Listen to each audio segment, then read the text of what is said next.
Thank you, Mr. President. I want you to know that I am as pleased as I know how to be here today. And I want to thank you to the President, the Board of Trustees for the honorary doctorate. I will say to you that I have been blessed in my life in so many ways, including the fact that the President introduced my wife, Mrs. Harvey, and she has been in my life for 50 years.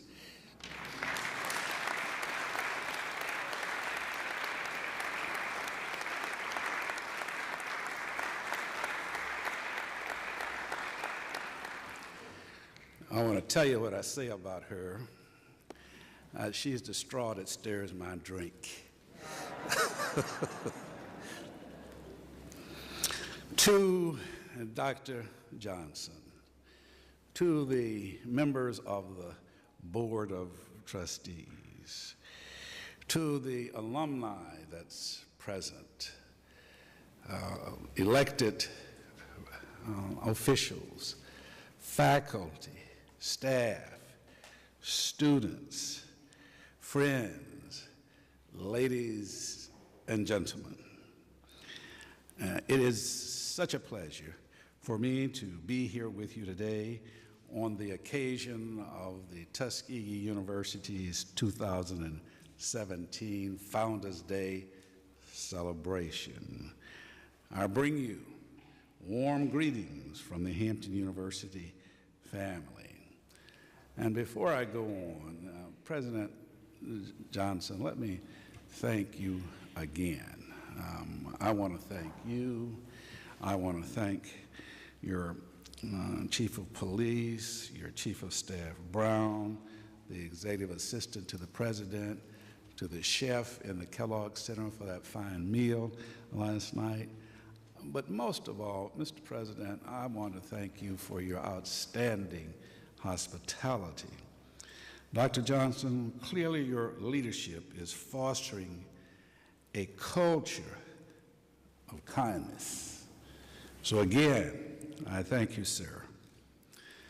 As Dr. Johnson said, and as many out in the audience may know, we spent 6 wonderful years here at Tuskegee University as one of the vice presidents before moving on to my current position of president of Hampton some 39 years ago, personally and professionally.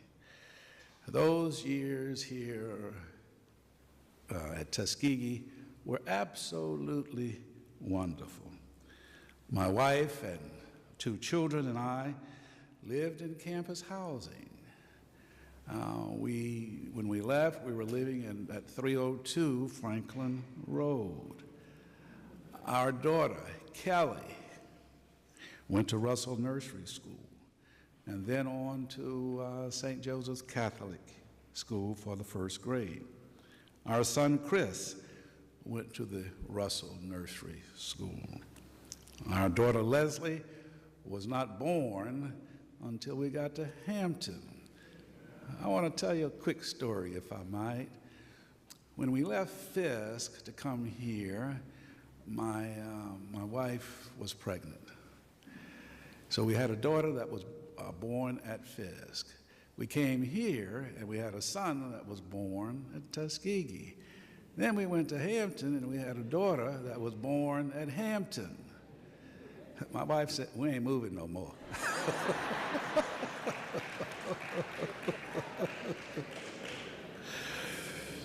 And I want you to know that when you start calling names, it's probably not the right thing to do, but I probably do a whole lot of things that's not right. So I want you to know I shall never forget outstanding people when we were here at Tuskegee.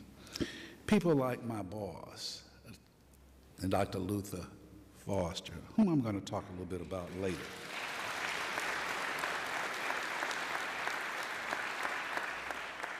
Mrs. Dorothy Woodson, Colonel Herbert Carter, Major Upshaw Sams, neighbor John Parker, neighbor and fellow Vice President Harold Logan, my longtime, yeah, you can applaud for Harold, my longtime mentors, Mr. and Mrs. K.B. Young, May, Laylie Washington, Pauline Punch, and across the street neighbor, Mrs. Cooper, whom our children called Aunt Fox.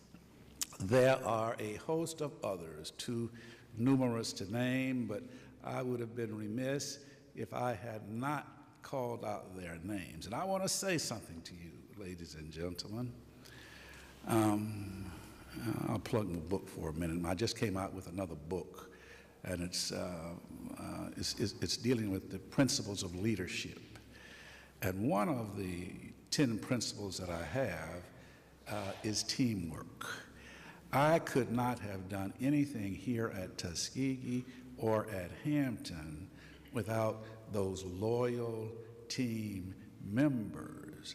I say that collective competence is better than individual competence any day. And I mean that, and I mean that. We do well at Hampton because of the team. I've had 17 of my vice presidents go out to become presidents of other colleges and universities. Great people. We would not have had the success if it were not for them, and we would not continue the success if it were not for the people that are there now. Let me state again, those were wonderful, wonderful years. And I want you to know, I'm glad to be home.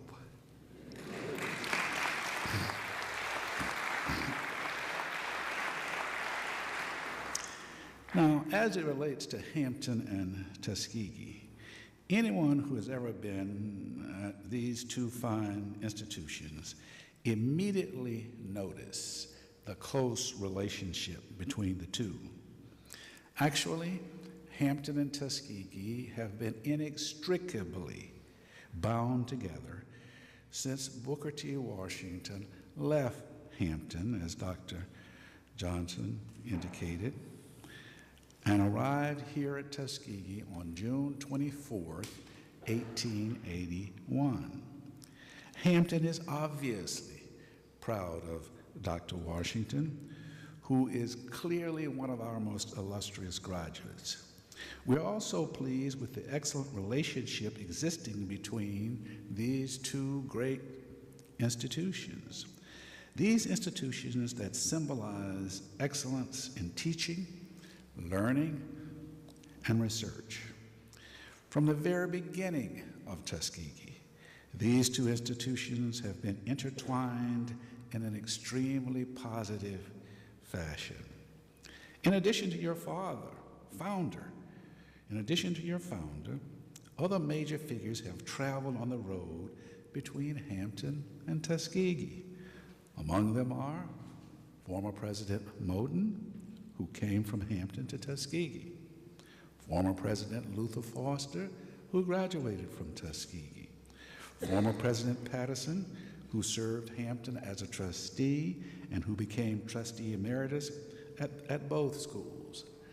And I can add to that bond my own travels from Tuskegee to Hampton, where, as I stated earlier, I have had the real pleasure to serve for 39 years.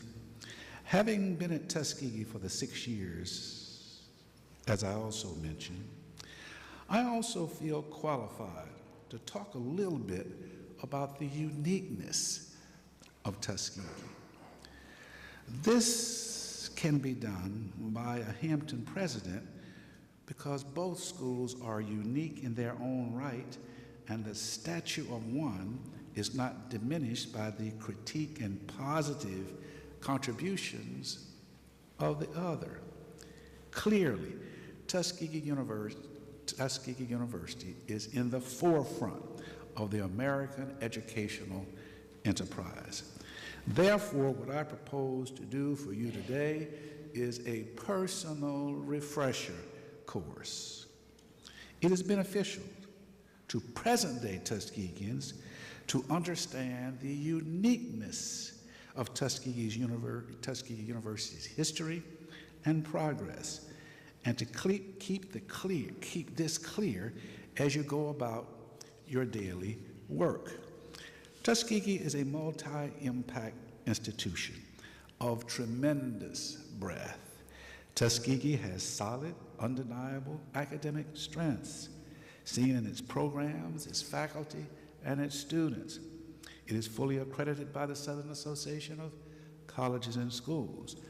I know a little bit about that as well, because when I was here, President Foster had tasked me to lead the reaffirmation of the accreditation with the Southern Association. Additionally, I also know that Tuskegee has received professional accreditation for many of its programs, including architecture, chemistry, engineering, nursing, and others. On this refresher journey, ladies and gentlemen, let's go back to your very beginning. It was a local man's initiative that brought about the Tuskegee Institute. That historic history maker was a black tinsmith named Lewis Adams, and I see that he's got one of his relatives that's here today.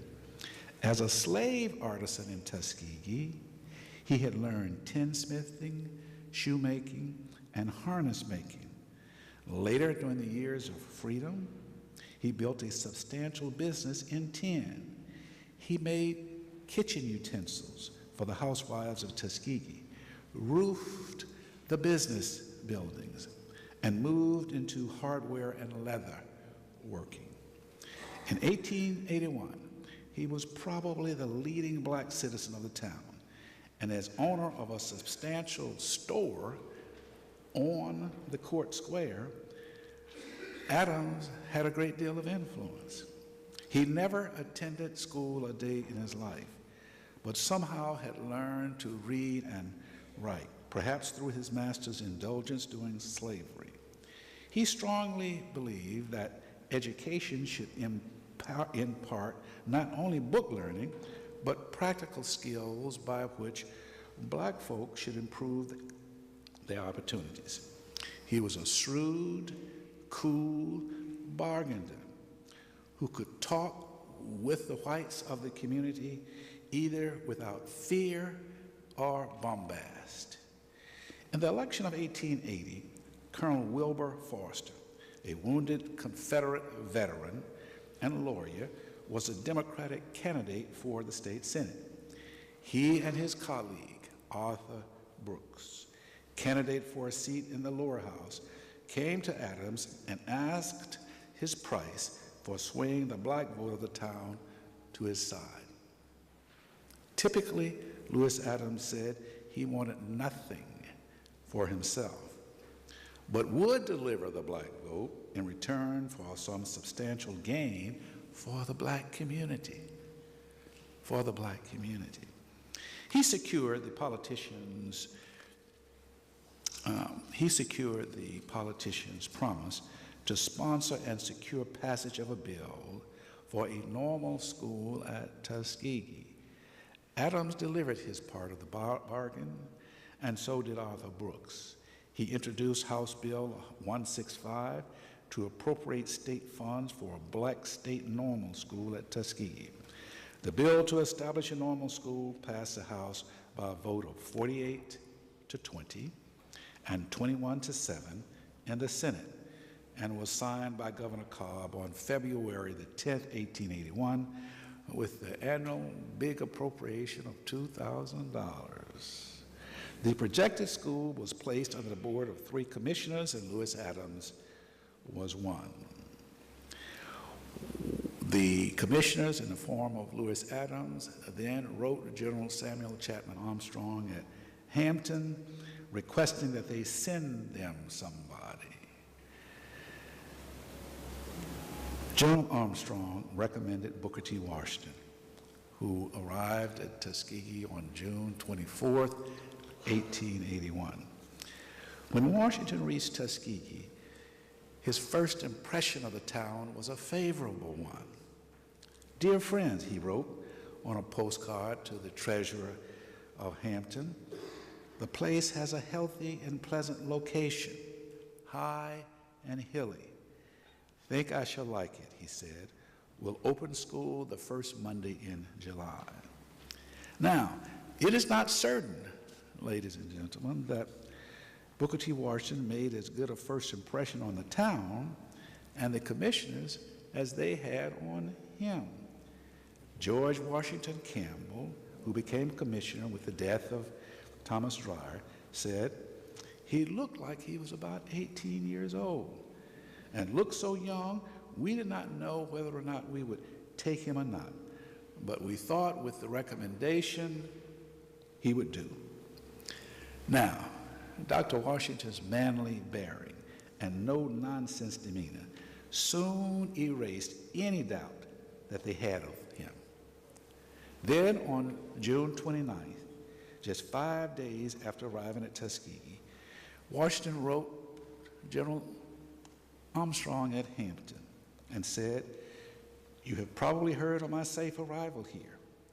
I found things as represented, General. I want your advice, however, at once on this point. I have walked all around town and examined the land. Finally, I have found a farm about a half a mile from town, which I think will suit above all others. Myself and the trustees have just seen the owner of the farm, and he said that it contained 100 acres, and he would sell these 100 acres to us for $500. $200 when he gives possession, and the remainder to run at 8% till paid. In case we get it, we expect to have it deeded to the university so that the state will have no control over the land. Then in case the state withdraws its appropriation at any time, the school could still live." Look at the wisdom of this young 25-year-old individual as he began to build his school. He understood that when people have financial sway over you, they may be able to dictate the terms. And he didn't want that at the age of 25. Look at that wisdom. General Armstrong agreed. General Armstrong agreed and advised the Treasury of his decision. Then on July 5th, 1881, Mr. Washington wrote, "My dear friend, your telegram was received this a.m., worded as follows. I advise the purchase of your representation of the farm. I thank you for the advice that we may move our school on the farm at once. However, I want to ask the loan of $200 from the school so that we might purchase the land. And I will pledge my salary for its payment at that time." General Armstrong approved the loan of $200 from Hampton, and the money was sent to Mr. Washington to purchase the initial 100 acres upon which the university initially stood. Mr. Washington repaid the $200 as he did all of his debts. And Washington opened the school on July 4th, 1881, in the African Methodist Episcopal Church and an adjoining shanty with 30 students. The original 100 acres owned by the Institute has now expanded exponentially. My wife and I rode around campus yesterday, and we were so pleased to see the growth and the development. And that was the original 100 acres. The small budget has increased into the millions, and the 30 students have multiplied into the thousands. The Institute has evolved into a university that promotes learning and service. It encompasses a varied educational program. It has entered the realm of international education and taken the lead in paving new avenues for African Americans. Fully accredited, coeducational, non-sectarian, this professional and technical institution has geared its entire curricular program to provide students with maximum overall competence.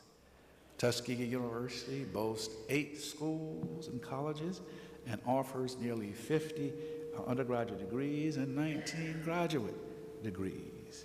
Clearly, Tuskegee is unique. It is, for an example, the only black institution, not wholly state-supported, that offers a strong comprehensive program in agriculture and an accredited program in engineering.